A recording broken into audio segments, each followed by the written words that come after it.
everyone. Well, we have another very special guest today. Today we are joined by the Secretary of Veterans Affairs, my former boss, Denis McDonough, who is working tirelessly to build and restore trust in the VA. As you all know, Secretary McDonough served as White House Chief of Staff in the Obama-Biden administration for 4 years. He also served in several roles on the National Security Council, including as Principal Deputy National Security Advisor.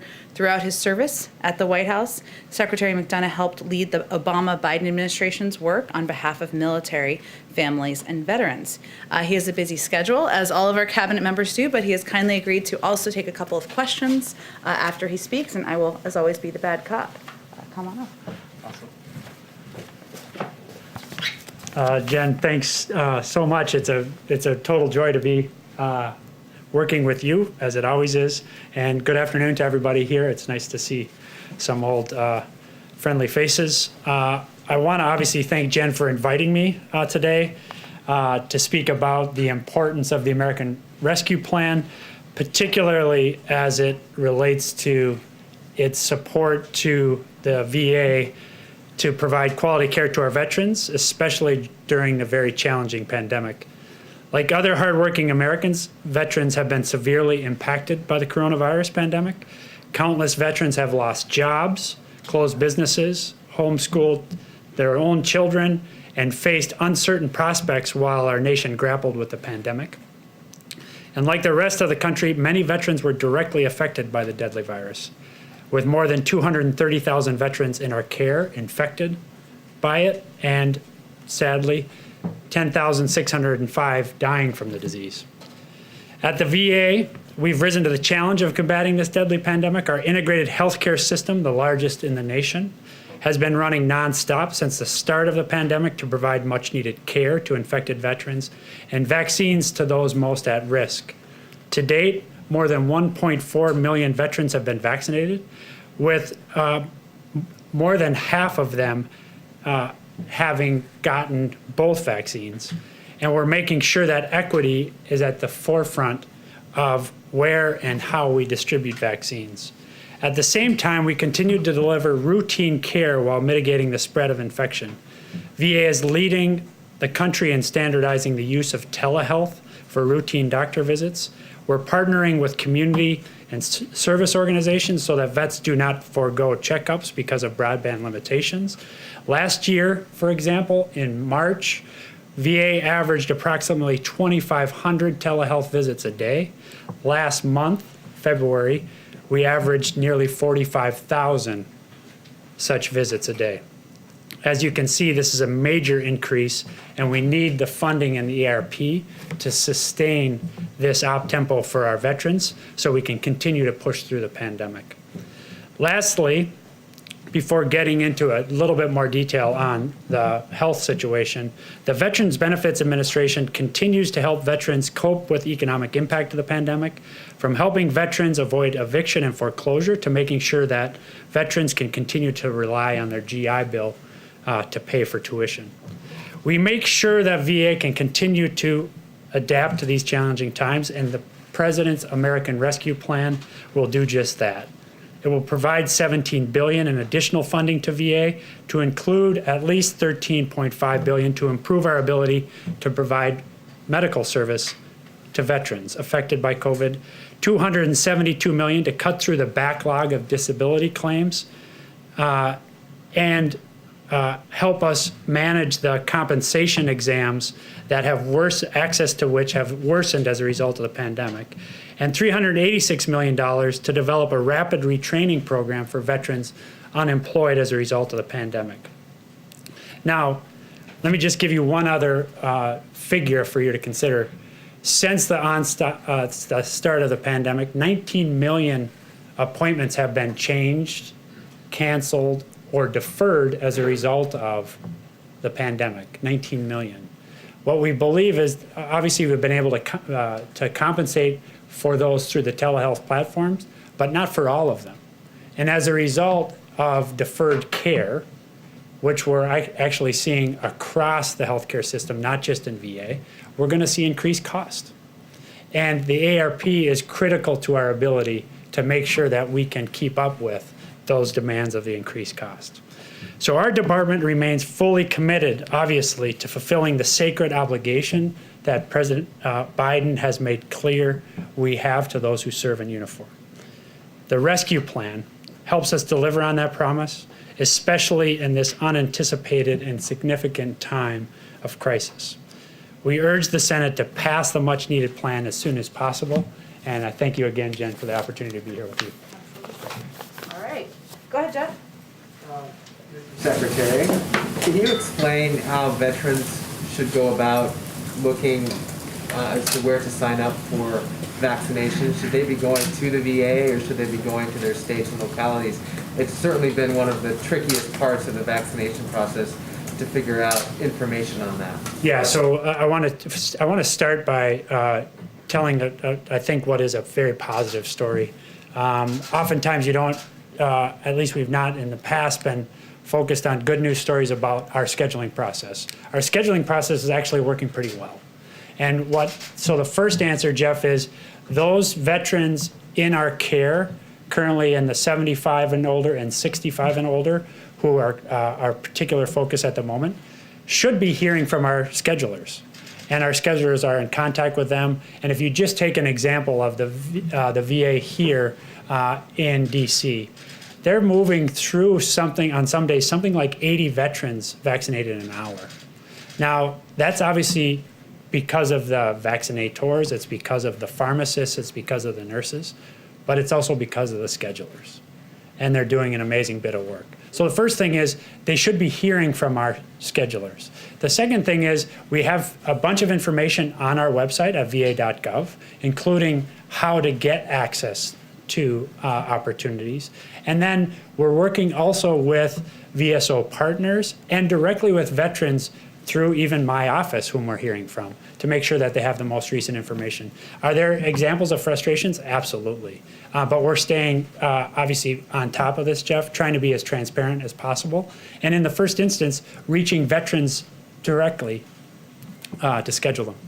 Are there examples of overlap too, where veterans are maybe going to the VA, but also hearing from their local, or going to their state or local facilities as well? Definitely. And many of our veterans are obviously, this is the beauty of the integrated system, which is we provide care across the range of services. And so many of our, the over 6 million vets who are with us, rely on us for care across the board, are very sophisticated consumers of care. But then we have up to 9 million who are enrolled in the VA system, and they have choices, and we're seeing them make choices. But again, we are trying to be as affirmative and on the front foot as we can be so that we're providing that kind of information. I guess what I'm getting at, and sorry to ask one more, isn't there some inefficiency there that would be a problem? Like if veterans just knew we can get our shots from the VA, that will clear space at these other facilities for other people, and it would ideally give them priority at the VA. Yeah, and I guess my answer isn't that there's not overlap and that there's not competition. There obviously is. But I think what we are seeing, Jeff, is that we are very efficiently moving veterans who qualify through the system, and we're hearing very positive feedback on that.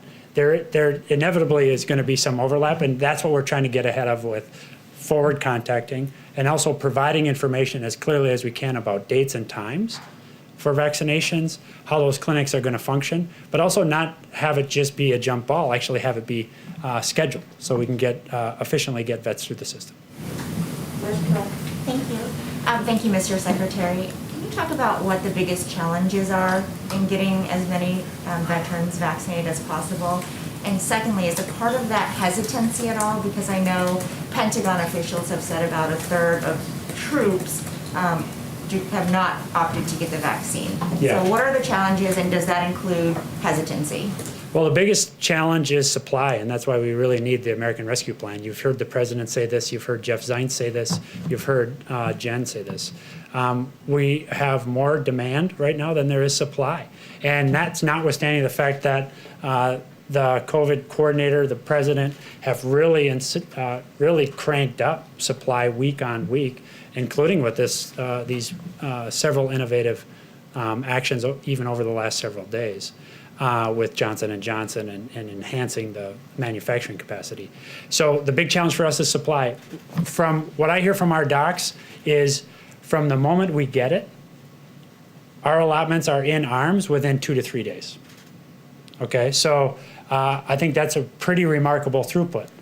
Now on hesitancy, you know, our lead doc on this testified last week to Congress that, in fact, we're surprised that hesitancy is less than we feared. Now, that doesn't mean that we're not going to confront it. But right now, we're seeing significant demand, that demand outstripping supply, and that demand consistent across categories. In fact, our performance among Black vets, Latino vets, and white vets is pretty consistent, if not outperforming in Black and Latino vets, white vets uptake. Nevertheless, this is going to be a problem going forward, so we're working very closely with our VSOs, very closely with Congress, and then very closely to tell the story of the more than 1.4 million vets who have gotten vaccinated to date. We're talking about what that experience has been, which is overwhelmingly positive. But we need the funding from ARP to get this done. Follow on the supply. Is there a set amount that you're getting every week from the administration, and have you asked Jeff Zients to increase that? There is a process, well-established process, that's run through the interagency. So we get our allotment every week out of that process. We then channel it out to what we call our VISNs, which are our regional setups across the country, based on their population of the target populations. So we have a very straightforward, transparent process by which we get our allotment and dish it out.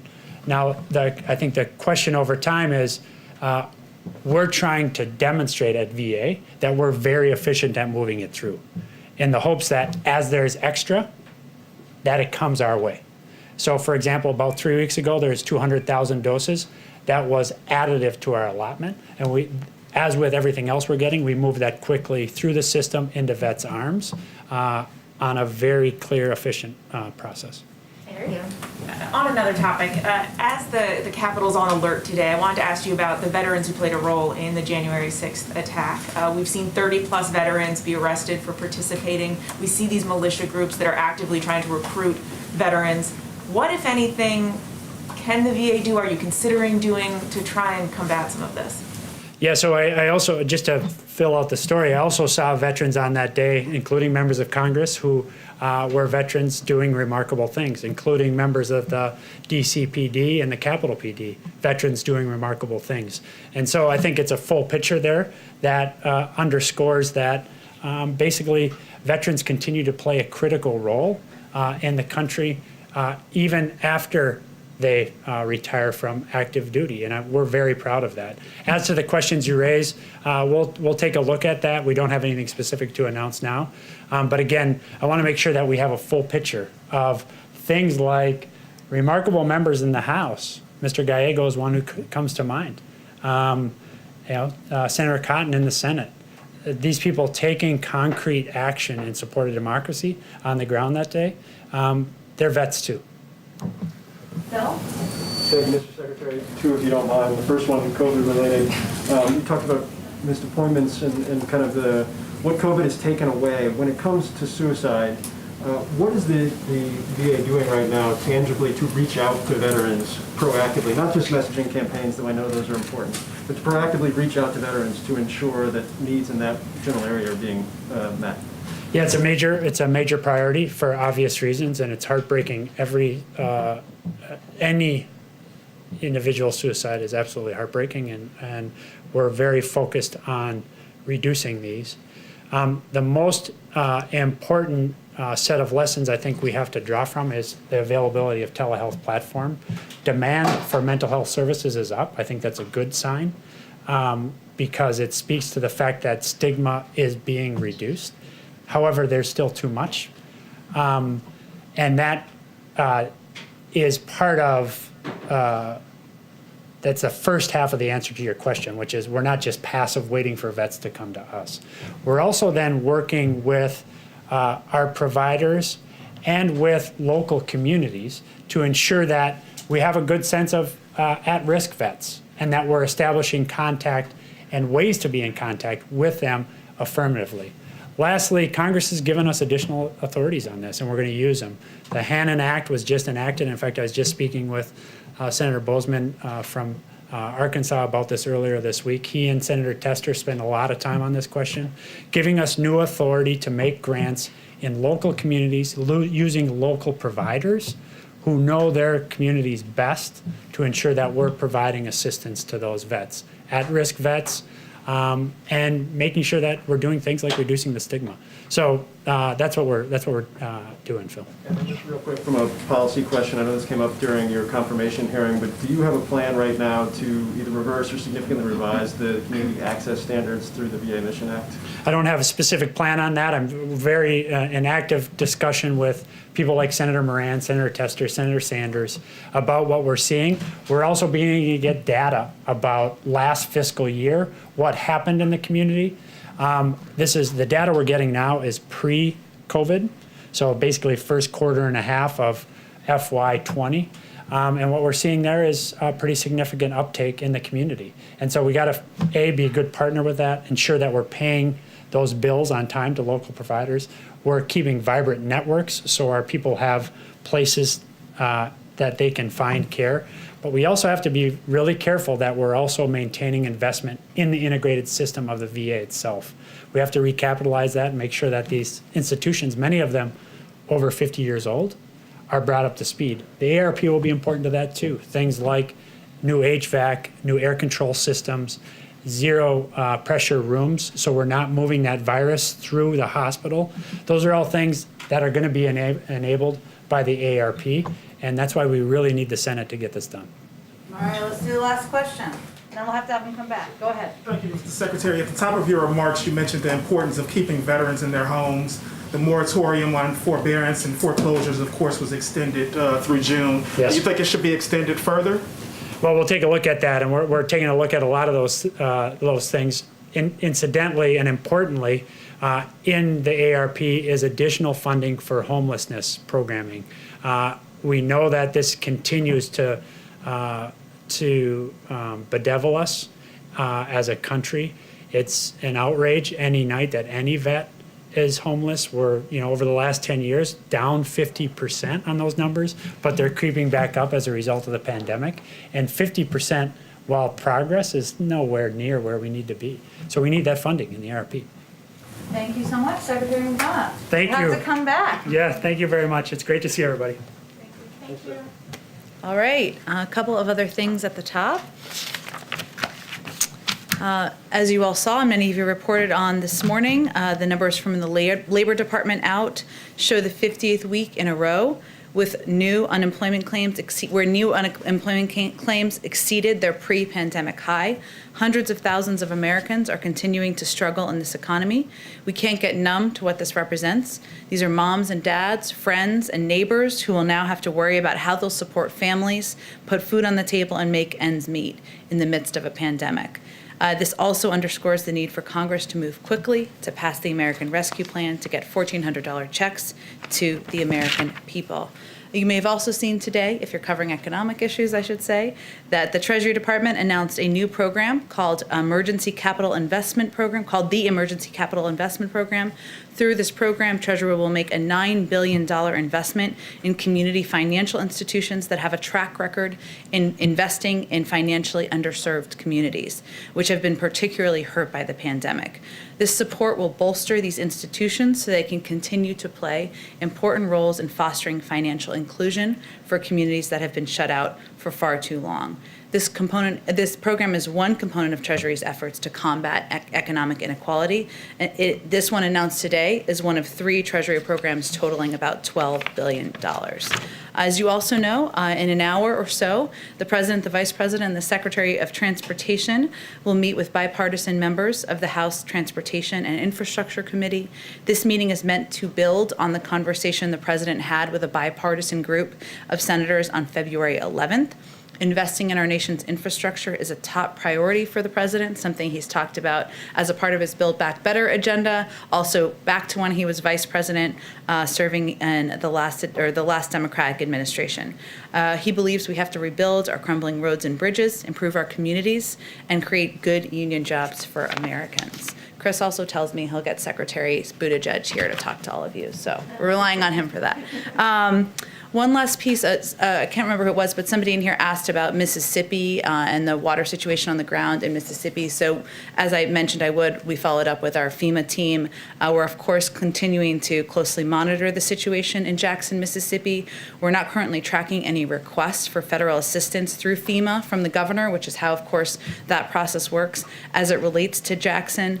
The Mississippi State National Guard has numerous water distribution sites in place, and the federal government, including the EPA, remains in close touch with the governor and mayor to offer support. Alex, why don't you kick us off? Sure, thanks, Jen. Two questions. Let's start with international. What is the U.S. doing to help free AP journalist Tien Tsin and other journalists detained in Myanmar, including the ongoing crackdown against protesters there? Has there been any outreach to authorities there, and what's been the response? Well, I will say first that the detainment of journalists, the targeting of journalists and dissidents is certainly something that is of great concern to the President, to the Secretary of State, and to every member of our administration. And certainly this issue has been raised with the issue broadly is raised in virtually every diplomatic conversation that members of our team have. As you're very familiar with, the situation on the ground in Burma is troubling. We've obviously been working closely with our partners in the region. We've taken sanction steps, as you know, to send a clear message that it's unacceptable. I don't have any diplomatic conversations to update you on. Those would likely happen through the State Department, so I would certainly suggest you reach out to them directly. And then domestically, we've seen a couple of high-profile IG reports out this week about former Trump officials. Does the president believe that inspector generals should continue to investigate and potentially pursue punitive measures against these Trump officials that are no longer in office, or does he think it's time to turn the page? Well, as you know, the Department of Transportation Officer of Inspector General initiated the investigation into the former secretary during the Trump administration and completed the investigation under the leadership of a Trump-appointed Inspector General. The Inspector Generals across agencies are independent for a reason, and we certainly respect their role in moving forward or seeing those investigations through as they see fit. Go ahead, Mary. The governor of Mississippi has responded to the president's comments yesterday, and he seems to have taken offense at some of the president's language. He says Mississippians don't need handlers. I just think we should trust Americans and not insult them. He's making an argument that this is really about personal liberty here. Does the president have any second thoughts about the language that he used yesterday, and how does comparing someone to a Neanderthal help convince them to change course and get on board with your public health message? The behavior of a Neanderthal, just to be very clear, the behavior of. Look, I think the president, what everybody saw yesterday was a reflection of his frustration and exasperation, which I think many American people have, that for almost a year now, people across the country have sacrificed. And many times they haven't had information they need from the federal government. They haven't had access to a greater understanding of what the public health guidelines should look like. And those include many, many people in Mississippi, in Texas, in Ohio, Florida, in every state across the country. And, he believes that with more than 500,000 Americans' lives lost, with families that continue to suffer, that it's imperative that people listen across the country, whether they live in a red state or a blue state, to the guidance of public health experts. At the same time, you've watched the president closely for some time, Mary, as you all have. He's going to engage with and talk with people who disagree with him on a range of issues, including this one. But he believes that if we're going to get this pandemic under control, we need to follow public health guidelines. He simply was asked the American people to abide by wearing masks for 100 days. We're at about day 40. Are we at day 40? Around there. 60 more days. That's what he's asking, and he's certainly hopeful that businesses and people across the country will continue to do that. Has he reached out to Governors Reeves and Abbott to convince them to try and change course here?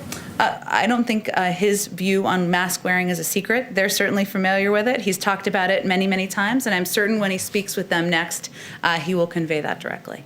The president has said that he hopes, he's hopeful that by this time next year, we may be getting some semblance of normalcy again. Is there a concern that as we see states like Mississippi and Texas take these actions, if others follow suit, that could shift the timeline, that a few states could set back the timeline here? Well, what the president has said publicly and certainly conveyed to all of us is he can't do this alone. The federal government cannot do this alone. This is going to require additional sacrifice from the American people. He doesn't think that's easy. None of us think that's easy, but he has ordered enough vaccines to ensure everybody in the country is vaccinated. And we will have those vaccines by the end of May. But it will require ongoing social distancing, ongoing mask wearing, as we've been talking about, and it will also require the American people getting the vaccine. He can't force individuals to do that. So he can just project the recommendations of public health officials. He can take steps, as he has over the last couple of days, to ensure that communities are prioritized who are playing key roles in society. But he can't do it on behalf of the public, and it is going to require the public to play an important and vital role here too. Just one question on vaccines. The president has been pretty critical of the prior administration's handling of this pandemic, saying you inherited a mess here. But when it comes to vaccinations, you are following some of the same playbook here. So does the prior administration deserve some credit for laying the groundwork? Which ones are we following? Well, for instance, former Trump HHS Assistant Secretary Admiral Brett Giroir has said that you're following 99% of the playbook they created on vaccines. He has said that the prior administration deserves more credit here for at least getting the ball rolling on some of these. I don't think anyone deserves credit when 500,000 people in the country have died of this pandemic. So what our focus is on, and when the president's focus is on when he came into office just over a month ago, was ensuring that we had enough vaccines. We are going to have them now. We had enough vaccinators and we had enough vaccine locations to get this pandemic under control. There's no question, and all data points to the fact that there were not enough of any of those things when he took office. We are open-eyed about the challenge we continue to live under, and that's why he has been focused every single day and doing everything possible to get the pandemic under control. But there were shortages in all those areas which were preventing us from moving forward on getting the pandemic under control. Go ahead. I have a couple on the COVID bill, but to start with, the previous administration put an end to regular reporting of specific troop levels in Afghanistan, Iraq, and Syria. I understand this is the Pentagon's bailiwick, but will the president commit to once again reporting specific troop levels in those three countries under his administration?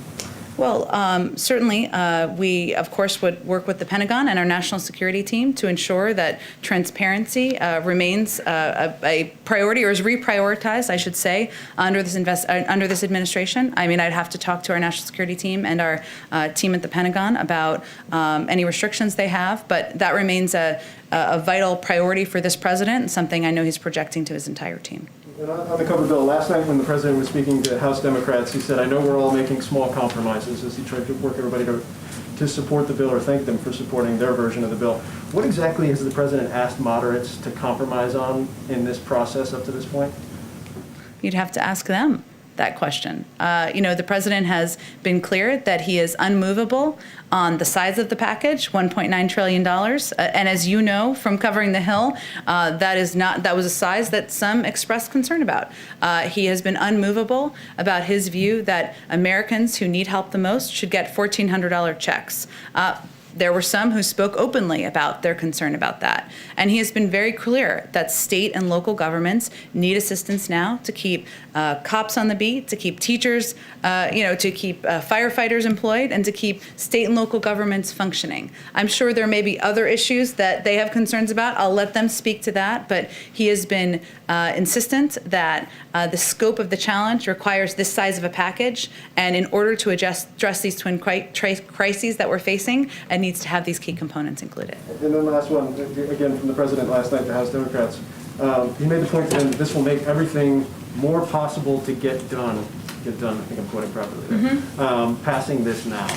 Is that the kind of theory of the case here? You get this done at this scale, and all of a sudden some of the difficulties you may have in the U.S. Senate become less so because people see that you were able to produce? I just want to make sure that I understand kind of his thought process going forward. I'm not sure what the context of that comment was. Can you tell me more of the context of it? Yeah, I don't have the full thing in front of me. Sorry about that. I was just struck because he said, if I will paraphrase, I promise I'm being accurate when I paraphrase this, that the idea being that if they get this done, there will be more trust in government, and if there's more trust in government, therefore, people will be willing to get behind maybe the priorities that House Democrats have going forward, whether that's on infrastructure, whether that's on climate, any of those things. He didn't list those off.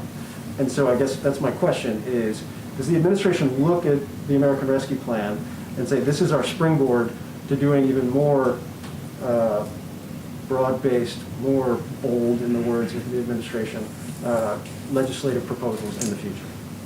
We don't look at it through as political legislative of a lens as you just outlined, but I will say that the president came into office knowing that getting the pandemic under control, helping address and put people back to work, the millions and millions of Americans who are struggling to make ends meet, the 1 in 7 American families that can't put food on the table, that he knew that those would be his top 2 priorities, his top 1, 2, 3, 4, pandemic, economic recovery, pandemic, economic recovery. And that is what this package is meant to help address. And what I've heard him say, and this sounds consistent with that, while I don't know the full context of this, is that of course he wants to build his agenda beyond getting the pandemic under control, beyond addressing and stemming the tide of an economic crisis, because he believes that investing in infrastructure is imperative and long overdue. He believes that modernizing our immigration system is long overdue and is good for the American people, good for our economy. He believes there needs to be more done for caregiving. He believes we need to do more to protect our health, to ensure more people have access to health care. So there's no question that he views the early part of his presidency as focused on these twin crises, but he is hardly going to be done with his agenda and work once we have this package signed into law. Go ahead, Maria. Thanks, Jen. Does the president believe that the House Ways and Means Committee should be able to obtain Donald Trump's tax returns? We certainly leave that up to them. The president spoke about this on the campaign trail, but his focus at this point is not looking backward at the former guy, as he has called him in the past. But yesterday, the Treasury and the administration at large asked for more time on how to respond to the subpoena. He won't weigh in on that, the president? We'll leave it to the Treasury Department and Department of Justice, and our focus is on getting relief to the American people, on getting the pandemic under control. That's keeping us pretty busy, so we'll leave that work to others in the federal government and in Congress. Go ahead. One more, if I can, economic base. Sure. Gasoline prices are approaching $3 per gallon for the first time since 2014. Americans, as you well know, are cash strapped. Is the president planning to intervene somehow? OPEC Plus came out this morning and said that they were going to limit supply. Does the president plan to intervene somehow, maybe call the Saudi government, Russia, anything in the toolbox to rein in the gas prices? I don't have anything on that to preview for you. I will say, since you've given me sort of an opportunity and opening here, is that there's been a lot of reporting on what kind of relief would come out of the American Rescue Plan, something that can help address a range of issues the American people are having, whether it's the cost of gas or it's the inability or concern about getting food on the table. So let me just take this opportunity to lay out some of the specific numbers our NEC team, I love number crunchers, crunched for all of you. So under the Senate version of the bill, 158.5 million households are going to receive direct payments. That's 98% of the households who received them in December. And in the previous round of relief, that 2% sliver all received checks smaller than $600, in some cases as small as $100, because as you all know, it was scaled down after a certain income rate. Under the rescue plan, almost all of these 158.5 million households are going to receive checks that are more than twice the size of the previous round, not to mention the 66 million kids who will benefit from the expanded child tax credit and 17 million adults who will benefit from the expanded earned income tax credit. Because of course there are many tax components, as you all know, in addition to the direct checks that are included in this package. So just wanted to give a little number crunching laydown. Go ahead, Jeff. Jen, going back to Texas and Mississippi, is the White House concerned and the COVID team concerned that the loosening or lifting of restrictions in those states will lead to these COVID variants to spread more?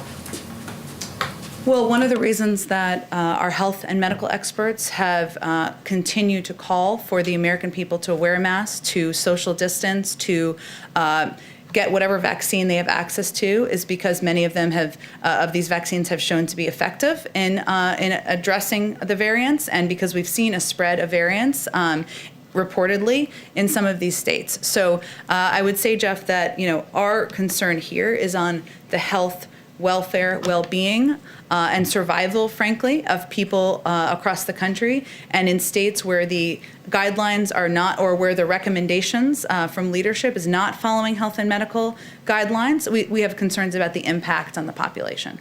In Europe, there are travel restrictions between European states. The United States is large, and there's 50 states. Is there any discussion of restrictions for traveling between states when different states have such different ideas about how to fight COVID? And would you encourage or discourage other Americans from traveling to Texas or Mississippi right now? I'm not aware of any discussions, and I certainly wouldn't do that from here. But I would just say, Jeff, that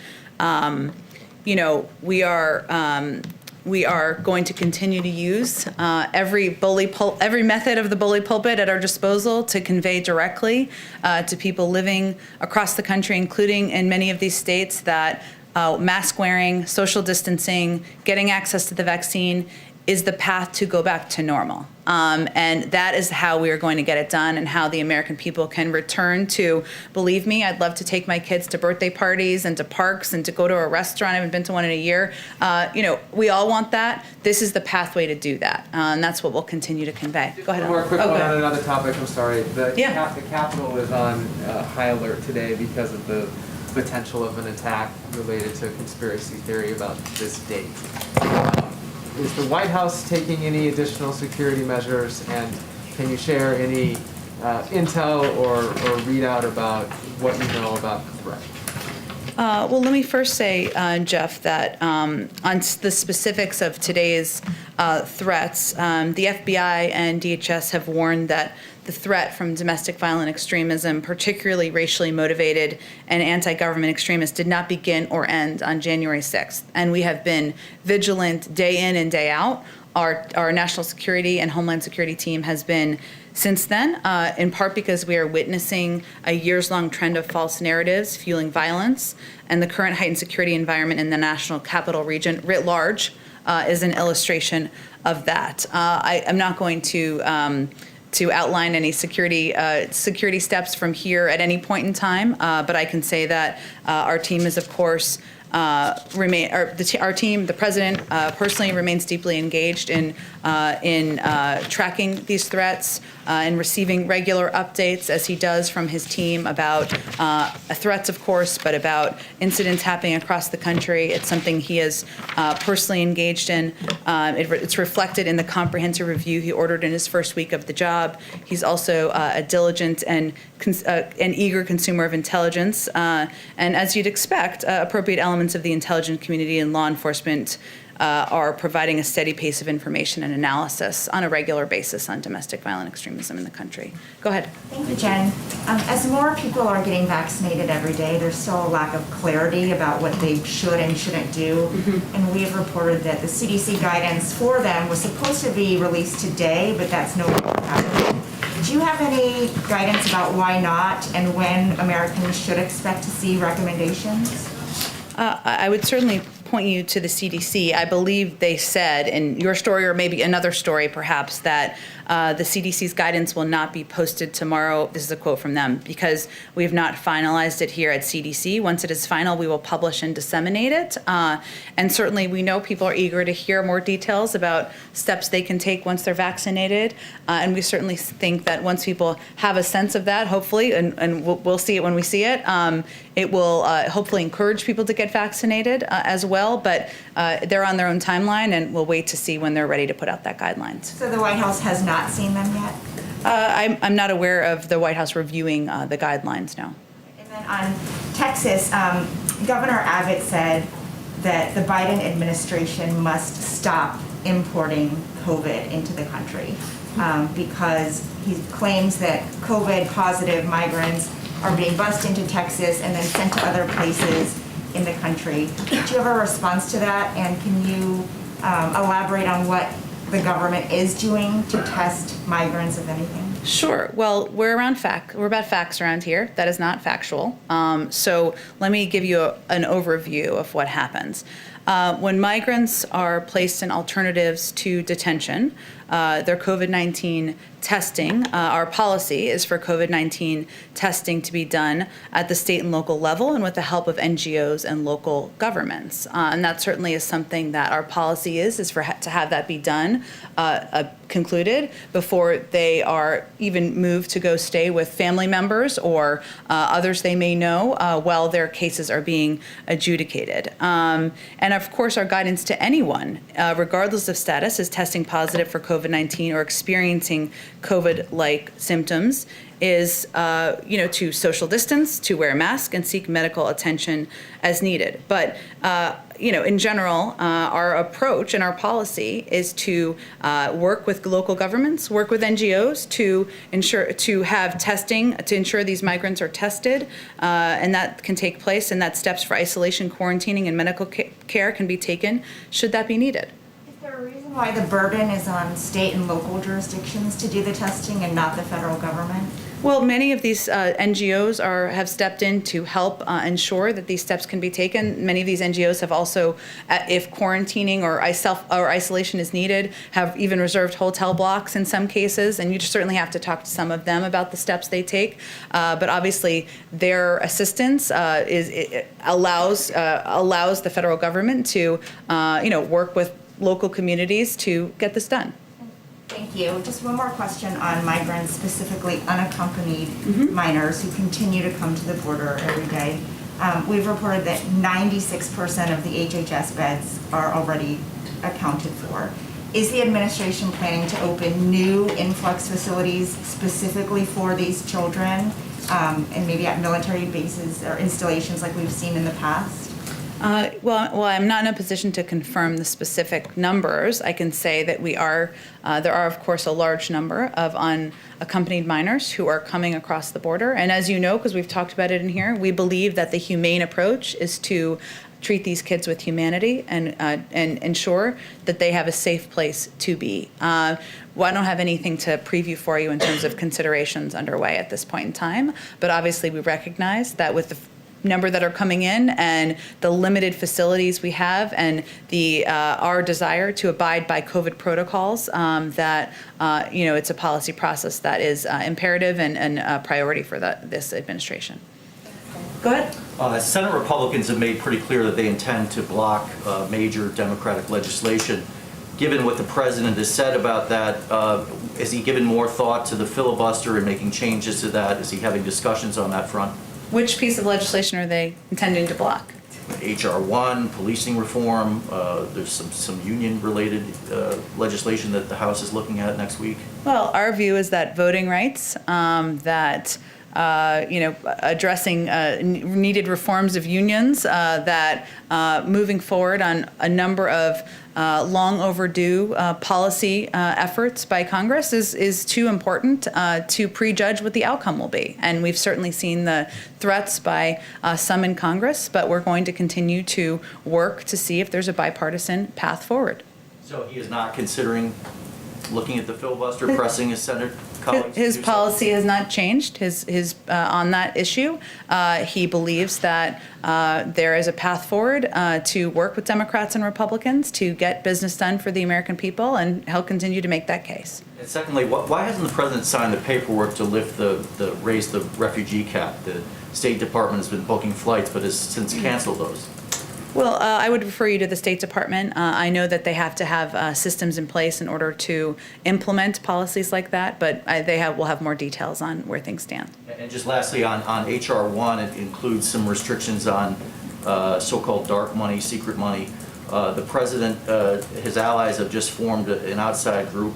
Will he instruct them to make those donors to that group public rather than keeping them secret? Well, I'm not sure he's in the position to instruct them. That's not the relationship we have, but he certainly can, I would refer you to them on what their policy is going to be for making donors He public. can make his position known though, right? And he's spoken to this issue in the past, but I don't have anything to, I would point you to the outside group for any further comment on that. Go ahead, Ashley. Thanks, Jen. A few questions. There were a few late changes in the COVID relief bill that could help several states, including Alaska, by increasing funding for lower population states, as well as adding money for tourism and seafood processors. Did President Biden sign off on these changes personally, and was this aimed at all at getting Senator Murkowski to support the bill? I would say the majority of negotiations at this point are between senators themselves in Congress, and that's where the discussions are. Of course, the president is engaged with members, as you know, who are here sometimes in the Oval Office, who he talks to on the phone, but I'm not going to outline any more particulars for you other than the majority of negotiation is between senators in Congress. And on schools, we know the administration's goal for the first 100 days. Can you talk a little bit about what the public should expect for the fall when the new school year will start, what the goal is and what the reasonable expectation should be? Well, we don't have new goals to outline, but I would tell you that now that we have a Secretary of Education in place, his number one priority is ensuring schools are open, that they're open 5 days a week, that schools have the information they need to put in place the mitigation steps. Obviously, we need the money from the American Rescue Plan to get that done in certain communities, but our objective is for schools to certainly be open. Fair? Is it a reasonable expectation for parents and families to expect that kids will be back in what we think of as a more traditional classroom setting 5 days a week for the next grade in the fall? Well, that certainly is our hope and our objective, but the Secretary of Education is going to be leading this effort. He's going to have a summit he's announced. He's going to be working closely to help school districts work with them to implement these guidelines that have been put out by the CDC, and so I expect he'll have more to say on it. Lastly, how quickly does President Biden plan to move to name a replacement for Neera Tanden? I don't expect to have an announcement this week. Beyond that, I don't have anything to preview for you. I would say our focus right now is on getting the nearly half a dozen cabinet nominees, including our nominee to be the Attorney General of the United States, through Congress, because those are essential roles we need to have in place leading these departments. As you know, he's nominated an incredibly qualified and well-respected woman, Shalanda Young, to be the deputy at OMB, and we're certainly hopeful Congress will move forward on that, and then she would be in a place to be the acting head while we go through the process of nominating a replacement for Neera. Go ahead. On the border, is the White House or the administration planning to ask FEMA to assist with the influx of children coming across the border? And if so, does that mean that you consider it an actual genuine emergency? Well, I would say that that's probably a question for the Department of Homeland Security, who obviously oversees that, and the Department of Health and Human Services, who oversees the facilities and the shelters where these kids are. Certainly, one of our concerns is that there is, as we were talking about earlier, an influx of kids at a rate and a pace that is going to require us to, make considerations about where we're going to safely house them, and that is something that is under discussion in the administration, but I don't have any. I would just send you to them, who oversee the Department of Homeland Security, oversees the process. And in the current stimulus proposal, the child tax credit is expanded temporarily from $2,000 to $3,000. Would the president's support making that expansion permanent, or any of the other temporary expansions in the bill permanent? Well, the president is interested in exploring options for making the child tax credit permanent as part of the Build Back Better agenda. He's been heartened to see bipartisan support for ideas like this, including from Republicans like Senator Romney. But we'll have more to say about all of that once we get the rescue plan passed. And just one more. The president has traveled back to Wilmington a couple of times since taking office. The CDC does still urge people not to travel for personal reasons. Obviously, presidential travel is very different than commercial travel, but should the president be doing more to set an example about personal travel during the pandemic? Well, the president lives in Wilmington. It's his home. That's where he's lived for many, many years. And as you know, as any president of the United States does, he takes a private airplane called Air Force One to travel there. That is, of course, a unique from most Americans, but I think most Americans would also see that as a unique circumstance. Go ahead. Thank you, Jen. So a group of 9/11 families sent a letter to President Biden this week, and they're asking that that he declassify FBI documents that talk about the Saudi link to the September 11th terror attacks. Would this be something that President Biden would consider? I would send you the Department of Justice. And then another question. 4 years ago this week, President Trump announced that he was going to donate the first quarter of his salary basically back to the government. Wondering, obviously realize they have very different financial circumstances, but will We don't know. We haven't seen his tax returns. That is true. We're not sure. But will the president consider donating a portion of his salary either back to the government or to a charity of his choice? I'm happy to talk to him about that and get back to you directly, or others who are interested. Go ahead in the back. Hi, Sue Donnelly from the Irish Times. Just a bit of change of tack. Given we're in March and less than 2 weeks away from St. Patrick's Day, I was wondering, what are the White House plans to mark St. Patrick's Day? We do know that President Biden, is very proud of his Irish heritage, and just wanted to know, do you have any update on the plans for that? I don't have an update on specific plans, but the president has a special place in his heart for the Irish, as do I, and I expect certainly we'll have more details to share in the coming soon, given as you said it's 2 weeks away. Of course, any recognition of St. Patrick's Day would look different from past years, but we will certainly mark the day, and we'll have more to say on it as we get closer. And just a second question on trade. This morning, the Biden administration suspended tariffs on UK exports as part of the Boeing Airbus ongoing dispute. But also on the on this area today, and there are continuing tensions around Brexit in Northern Ireland, and the UK has been accused of reneging on international law for the second time over a delay in imposing checks between Northern Ireland and Great Britain. Just those two aspects, in terms of a UK-US trade deal, where do things stand now at the administration? Is a UK-US trade deal a priority for this administration? Or are they concerned? President Biden has said before that, and I quote, any trade deal between the US and UK must be contingent upon respect for the Good Friday Agreement in Northern Ireland.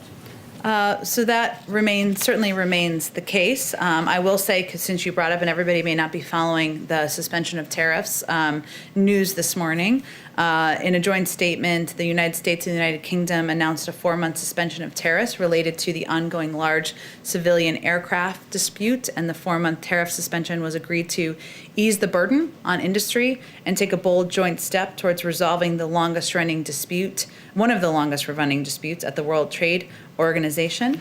And certainly President Biden has been unequivocal, I should say, in his support for the Good Friday Agreement. This agreement has been the bedrock of peace, stability, and prosperity for all the people of Northern Ireland. We are also welcome cooperation between our British and Irish partners on the Northern Irish Protocol and the recent strong statements on these governments' full commitment to the Good Friday Agreement.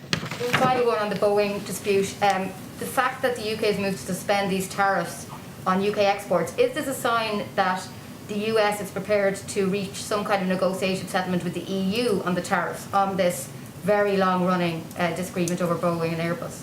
I don't have anything to preview for you on that. This is just, of course, an announcement made this morning. It was meant to de-escalate the issue and create space for a negotiated settlement to the Airbus and Boeing disputes. But in terms of additional steps, I don't have anything to preview for you. Go ahead. Thank you, Jen. You mentioned earlier on masks. You referenced the president's frustration and exasperation with people who are not following the science. It would appear that notwithstanding, there are still millions of Americans out there who are not following the science, certainly in places like Texas, Mississippi, South Carolina, and other places. So I'm wondering, why doesn't the president consider ratcheting up his rhetoric beyond Neanderthal and personalizing his concern? Why doesn't he think about saying, folks, here's the deal. If you don't wear your mask, people are going to die because of you. That would certainly get people's attention. Well noted. I will say the president has been clear that if people wear masks for 100 days, 60,000 lives could be saved. And he has been clear. He did a whole PSA during the Super Bowl about it, about the benefit and impact of mask wearing. He also, though, does not believe that people of any state or any American should be hurt by the guidance of their leadership. And so that's why he's spoken directly to the American people. We all have, or we all are trying to, about the impact of mask wearing, of social distancing, and of taking the vaccine when people can have access to it. Go ahead in the back. To the EU and China, what does the President expect from the Europeans in terms of confronting China, which he calls a strategic competitor? And how does the President see the EU-China investment deal which they struck shortly before he took office? Well, I will say first that in the President's engagements with leaders in the European Union, which were many of his first and early discussions, the relationship with China and working together in partnership and in lockstep was certainly central to all of those discussions. In terms of the specific trade agreement or negotiations, I guess I should say, that was announced shortly before he took office, I believe we spoke to that at the time. I don't think I have anything new to preview or convey to you about that. Thank you, Jen. Oh, sorry, I didn't get to one person. Sorry, Alex, go ahead. I appreciate it. Two questions. First of all, wanted to ask about something we're hearing from a lot of Republican senators on some of the nominees at EPA and Energy, is the idea that they oppose them not necessarily because of the nominees themselves, but because they believe they'll be taking orders from White House advisors Gina McCarthy, John Kerry. Just wondering if you could respond to that and talk about how the White House envisions their role in relation to the actual Senate-confirmed heads of those agencies. It really depends on the agency. As you well know, some are independent, some are not independent. Obviously, anyone who's a nominee to lead a cabinet agency that is not independent is there in part to deliver on the agenda and the policies of the President of the United States. And they certainly know that when they walk into the jobs. But he also welcomes debate and welcomes proposals and welcomes ideas on how to address the various crises we're facing, including the climate crisis. So it really depends on who you're speaking to or who you're speaking about. I think the President feels confident that his nominees across the board are qualified, they're experienced, they're prepared to do the job, and he's eager to have his team in place and hopeful that the Senate moves forward to confirm the remainder of his nominees. And then if I could also, any White House reaction to Microsoft and this hack that they're talking about, is the President taking any steps, being kept up to date, being briefed on this? I'd have to talk to our cyber team about that and see if there have been any updates or briefings on our end. Go ahead, Ashley. Following up on Shalonda Young, you said that the hope is that she'll be the acting director. She has a ton of support on Capitol Hill from the CBC, from House Democratic leadership. Why has the administration not just gone ahead and nominated her to be the official director? Well, the President thinks so highly of her. He nominated her to be the deputy director of OMB, which is a very senior and significant job and role in the administration. All I was conveying is how the process works. If when the deputy is confirmed, knock on wood, they will then become the acting director. Hence, there is a need and an imperative to move forward on that quickly. I will reserve his space for him making his own decision about who is going to lead the budget department. We certainly know there's lots of support on Capitol Hill, and again, he thinks so highly of her, he nominated her to serve in a senior role. Well, he thinks so highly of her. I guess, why is the obvious next step not just to appoint her to that top position? Well, Ashley, there's a range of individuals in the country who are qualified for the job, so we'll leave him the space and time to make a decision about who he'd like to nominate as a replacement for Neera Tanden. Okay, last one, actually. I'm sorry, we've gone over now. Go ahead. Jen, just a quick follow-up. Did the president directly speak to Alabama Governor Kay Ivey, who's actually said that she's going to extend her? She did, and I meant to raise that. I'm not aware of a direct conversation between them today. Obviously, the president's view and his support for the mask mandate and encouraging people to wear masks, given the advice of his health and medical experts, is well known. It's something he's raised on calls with governors. Our health and COVID team has raised on calls with governors, but I'm not aware of a direct call between them today. Do you know if he's talked to any other Republicans who might be flirting with this idea of opening prematurely? I don't have any other calls to read out for you at this point in time. Thanks so much, everyone.